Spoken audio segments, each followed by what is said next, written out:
Hi, good evening again. Pradeep here, and I'm here to talk about a small failure case study on a business of Nokia. So, all of you might heard about this phone Nokia. Nokia is the first, in the Indian market. Nokia was very known to all 80s kids, we can say, because people those who have done UG in the year of 2008 2009, you can go and talk to them. They'll be telling you like on that time we were using only this Nokia 1100, which is the most familiar, which is most very costly phone. Like on that time they don't have any camera and other things and all. But later future years like 2008 2009 then 2010, there were different type of models like Nokia 6600, Nokia 5610 and all this, because I belong to 80s kids, so I'm just talking about it. At the time in this Nokia 6600, what you have is like we had a 2 megapixel camera, the joystick mode, this NFS game, a basic NFS car race game is there, and we used to play that game with the help of the joystick. That was so beautiful days at that time. So this is what happened actually. But right now, how many of you know this Nokia? Nokia has vanished. Nokia has vanished. So let me tell you about like Nokia. Nokia was incepted in the year of I think it was in 1980 something, 1967. Then it has changed. No, it is 1982. Uh, but later they started having lots of phones. Yeah, people might have said the phone looks like a brick. Even if a truck gets on it, the phone will never break. That was the build quality of Nokia at the time. Nobody can beat it. But at the same time, but right now the market, they have completely vanished. Completely vanished. It is because why? We want to analyze it. Why it has happened? Why it has happened? The first reason is they did not go for the update of OS. They just stand back with the Symbian OS. Even in 2008, when they were the first people to open up with the Symbian OS with an capacitive, not it's a resistive touchscreen. Then later it came to capacitive touchscreen, like what we use right now in the phones. But they didn't go for an upgrade. They just stood up with the Symbian. That's the major reason why Nokia has got failed up. Then second one, uh, they made a deal with Windows. You might have seen this. Nokia's touch phone came with Windows OS. Uh, they just made like a wrong deal with Windows. That is the second point why they got failed in the business. And third one is they were so lethargic, and they don't go for any innovative path, and they don't find any they won't run the race, but they were running in a very lagged position.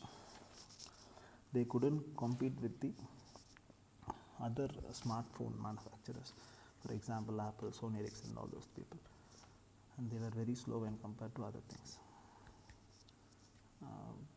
Then they were in the very lower segments. When they tried to shift from Symbian to the next level of OS, it was very late. That is the next reason. And then what happened is like Nokia's N series phones were very famous at the time, but then when Samsung came with a different strategy and Apple came with a different strategy, Nokia stand back with the same Symbian OS, and they introduced the Lumia series with joining hands with Windows. That was the very big major mistake what they have done at the time. If they would have upgraded to the same called Android or any other OS platform, might be they would have sustained in the market, and that is the next reason. So what we came to learn from this, like when we run in the race, we have to compete with the opponent. If that is not done, definitely we cannot run the show in the market. And we have to be in the same thoughts, and we have to be in the same mindset and we have to be in a position to adapt to the new things. If that is not done, definitely we cannot run the show. And second one, when our product goes for a failure, we should have gone for the next stage of empathy, empathizing the exact need of the customer, what customer wants from the product. If that is done, obviously they might have survived in the market. Then as usual, we have to be very sincere, we have to work for the product and other things.